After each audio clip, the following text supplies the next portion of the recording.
श्रील सुखदेव गोस्वामी ने कहा, हे भगवान, यद्यपि आप इस भौतिक जगत की उत्पत्ति, पालन तथा प्रलय से सर्वथा निर्लिप्त हैं और इन कार्यों से आप प्रत्यक्ष रूप से प्रभावित नहीं होते, तो भी वे आपके द्वारा किए गए माने जाते हैं। हमें इस पर विस्मय नहीं होता, क्योंकि आपकी अचिंत्य अकल्पनीय शक्तियों के कारण आप समस्त कारणों के कारण हैं। आप प्रत्येक वस्तु से विलग नहीं रहते हुए भी प्रत्येक वस्तु के सक्रिय तत्व हैं। इस प्रकार हम अनुभव करते हैं कि आपकी अचिंत्य शक्ति के कारण ही प्रत्येक घटना घटती है। कल्प के अंत में साक्षात अज्ञात एक दैत्य का रूप धारण कर सभी वेदों को चुराकर उन्हें रसातल ले गया, किंतु श्री भगवान ने हयग्रीव का रूप धारण करके वेदों को पुनः प्राप्त किया और ब्रह्मा के विनय करने पर उन्हें लाकर दे दिया। हे सत्य संकल्प पूर्ण पुरुषोत्तम भगवान, मैं आपको सादर नमस्कार करता हूँ। यद्यपि वैदिक ज्ञान अनश्वर है, किंतु इस भौतिक जगत में कभी वह प्रकट होता है तो कभी लुप्त हो जाता है। जब इस भौतिक जगत के प्राणी अज्ञान में डूब जाते हैं तो वैदिक लाभ ज्ञान लुप्त हो जाता है, किंतु भगवान हयग्रीव अथवा भगवान मत्स्य वैदिक ज्ञान की सदैव रक्षा करते हैं और वह ज्ञान यथा समय ब्रह्मा के माध्यम से पुनः वितरित होने लगता है।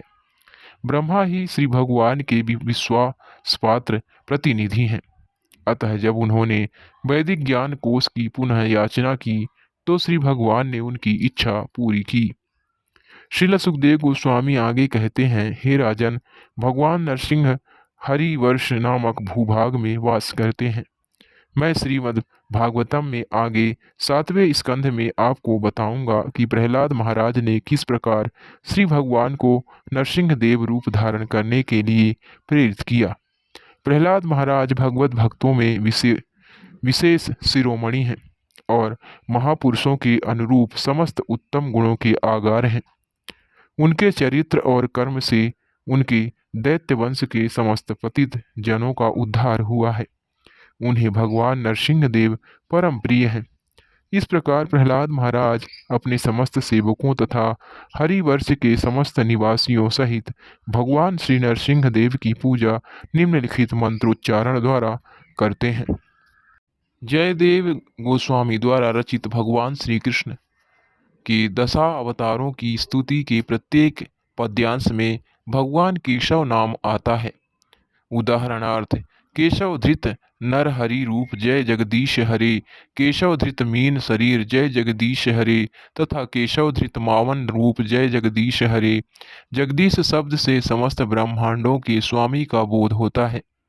उनका मूल रूप दो भुजाओं में वाले श्री कृष्ण है, जिसमें वे अपने हाथ में मुरली लिए खड़े हुए गायों के पालन में व्यस्त हैं। जैसा कि ब्रह्मा संहिता में कहा गया है, लाखों कल्प वृक्षों से आवृत चिंतामणि रत्नों से बने ग्रह समूह में समस्त इच्छाओं को पूरा करने वाली सुरभि गायों का पालन करने वाले तथा सैकड़ों हजारों लक्ष्मी देवियों से सेवित मैं उन आदि पुरुष गोविंद की आराधना करता हूँ। इस श्लोक से हमें यह ज्ञात होता है कि गोविंद या श्री कृष्ण आदि पुरुष हैं। जिस प्रकार बहती हुई नदी में असंख्य तरंगे होती हैं, उसी प्रकार श्री भगवान के असंख्य अवतार हैं, किंतु श्री भगवान का मूल रूप श्री कृष्ण या भगवान केशव ही है। श्रील सुखदेव गोस्वामी नरसिंह देव का उल्लेख प्रहलाद महाराज के कारण करते हैं। प्रहलाद महाराज को उनके पिता दैत्य हिरण्यकशिपु ने अत्यधिक कष्ट पहुंचाया था। उसके समक्ष अपने आप को असहाय मानकर ही उन्होंने श्री भगवान को पुकारा। श्री भगवान ने उस दैत्यराज को मारने के लिए आधा सिंह तथा आधा पुरुष वाला नरसिंह देव का रूप धारण किया था। यद्यपि भगवान श्री कृष्ण ही आदि पुरुष हैं, जिनके समान कोई अन्य नहीं है, किंतु वे अपने भक्तों को तुष्ट रखने अथवा कोई विशेष कार्य पूरा करने के उद्देश्य से नाना रूप धारण करते रहते हैं। इसीलिए जयदेव गोस्वामी विभिन्न उद्देश्यों से धारण किए श्री भगवान के दशावतारों का वर्णन करते हुए अपनी स्तुति में भगवान केशव नाम का बारंबार उल्लेख करते हैं। समस्त तेज के स्रोत भगवान नरसिंह देव को मैं सादर नमस्कार करता हूँ। हे वज्र के समान नख तथा दांतों वाले प्रभु, कृपया आप इस भौतिक जगत में हमारी आसुरी से सकाम कर्म वासनाओं को मिटा दें। कृपया हमारे हृदय में प्रकट होकर हमारे अज्ञान को भगा दें, जिससे आपकी कृपा से हम इस भौतिक जगत में अस्तित्व टिकाए रखने के संघर्ष में निर्भय बने बने रहें। श्री भगवान के चरणारविंद की सेवा में संलग्न भक्त सकाम कर्म वासनाओं की ग्रंथि से सरलता से मुक्त हो सकते हैं, किंतु अभक्तों के लिए ऐसा कर पाना कठिन है, क्योंकि ज्ञानी तथा योगी जो भक्त नहीं हैं, प्रयास करने पर भी इंद्रिय तृप्ति की तरंगों को नहीं रोक पाते। अतः तुम्हें परामर्श दिया जाता है कि वासुदेव जी के पुत्र श्री कृष्ण की भक्ति में अपने आप को लगाओ। इस भौतिक जगत में रहने वाला प्रत्येक जीव प्रत्येक पदार्थ का जी भरकर उपभोग करना चाहता है। इसके लिए बद्ध जीव को एक के पश्चात दूसरी देह धारण करनी पड़ती है, और इस प्रकार उसकी प्रबल कामनाएं वैसी की वैसी बनी रहती हैं। पूर्ण रूप से इच्छा रहित हुए बिना जन्म तथा मृत्यु के चक्र को रोका नहीं जा सकता। इसीलिए श्रील रूप गोस्वामी ने शुद्ध भक्ति का वर्णन इस प्रकार किया है। मनुष्य को चाहिए कि सकाम कर्म अथवा दार्शनिक चिंतन द्वारा भौतिक लाभ की इच्छा किए बिना परमेश्वर श्री कृष्ण की दिव्य प्रेममयी सेवा में लगा रहे। यही भी शुद्ध भक्ति है। जब तक मनुष्य उन समस्त भौतिक कामनाओं से पूर्ण रूपेण मुक्त नहीं हो जाता जो अज्ञान तम से उत्पन्न होती है, तब तक वह श्री भगवान की भक्ति में भली भांति संलग्न नहीं हो पाता। अतः हमें सदैव नरसिंह देव की स्तुति करनी चाहिए, जिन्होंने भौतिक सकाम कामनाओं के साक्षात रूप हिरण्यकशिपु का वध किया। हिरण्य का अर्थ है स्वर्ण और कशिप का अर्थ है कोमल सैया। भौतिकवादी व्यक्ति शरीर को सदा सुखी रखना चाहते हैं, और इस हेतु के लिए उन्हें प्रचुर मात्रा में सोने की जरूरत होती है। इस प्रकार हिरण्यकशिपु भौतिकवादी जीवन का वास्तविक प्रतिनिधि था। इसीलिए वह भक्त राज प्रहलाद महाराज को तब तक कष्ट पहुंचाता रहा जब तक कि नरसिंह देव ने उसका वध नहीं कर दिया। अतः जो भी व्यक्ति भौतिक इच्छाओं से मुक्त होने की अभिलाषा रखता है, उसे चाहिए कि वह नरसिंह देव की उसी प्रकार सादर स्तुति करे जिस प्रकार से इस श्लोक में प्रहलाद महाराज ने की है। इस संपूर्ण विश्व का कल्याण हो और सभी ईर्ष्यालु व्यक्ति शांत हों।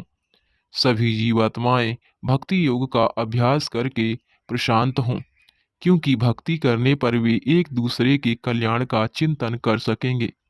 अतः हम सभी भगवान श्री कृष्ण की भक्ति में लगकर उन्हीं के विचार में मग्न रहें। कल्प वृक्ष के समान वैष्णव उन सब की कामनाओं को पूर्ण करने में समर्थ हैं जो उसके चरण कमलों की शरण में आते हैं। प्रहलाद महाराज एक विशिष्ट वैष्णव हैं। वे अपने लिए नहीं, वे उन समस्त जीवात्माओं के लिए, चाहे वे साधु हो, ईर्ष्यालु हो या दुष्ट हो, प्रार्थना करते रहते हैं। उन्होंने सदैव दुष्टों का यथा अपने पिता हिरण्यकशिपु का भी हित चिंतन किया। उन्होंने अपने लिए कभी कुछ नहीं मांगा, अपितु श्री भगवान से अपने दैत्य पिता को क्षमा करने के लिए प्रार्थना की। यही वैष्णव का स्वभाव होता है। वह निरंतर समग्र विश्व के कल्याण का चिंतन करता है। श्रीमद् भागवतम तथा भागवतम धर्म ऐसे व्यक्तियों के लिए है जो ईर्ष्या जो पूर्णतः रहित होता है। इसीलिए इस श्लोक में प्रहलाद महाराज प्रार्थना करते हैं, सभी ईर्ष्यालु पुरुष शांत हों। यह भौतिक जगत ईर्ष्यालु पुरुषों से भरा हुआ है, किंतु यदि कोई स्वयं को ईर्ष्या मुक्त कर ले तो वह सामाजिक व्यवहार में उदार हो सकता है और परमार्थ के लिए सोच सकता है। जो कोई भी श्री कृष्ण भावनामृत ग्रहण करके श्री भगवान की सेवा में पूर्ण रूपेण जुट जाता है, उसका हृदय समस्त प्रकार के ईर्ष्या युक्त विचारों से रहित हो जाता है। अतः हमें चाहिए कि हम नरसिंह देव से अपने हृदयों में विराजने के लिए प्रार्थना करें। हमें प्रार्थना करनी चाहिए, भगवान श्री नरसिंह देव मेरी समस्त कुवृत्तियों का विनाश करते हुए मेरे अंत स्थल में विराजमान हों। वे मेरे मन को विमल करें, जिसमें मैं शांतिपूर्वक श्री भगवान की पूजा कर सकूं और अखिल विश्व को शांति प्रदान कर सकूं। श्रील विश्वनाथ चक्रवर्ती ठाकुर ने इस संबंध में हमें उत्तम सीख दी है। जब कोई पूर्ण पुरुषोत्तम भगवान से प्रार्थना करता है तो वह सदा एक न एक वर मांगता है।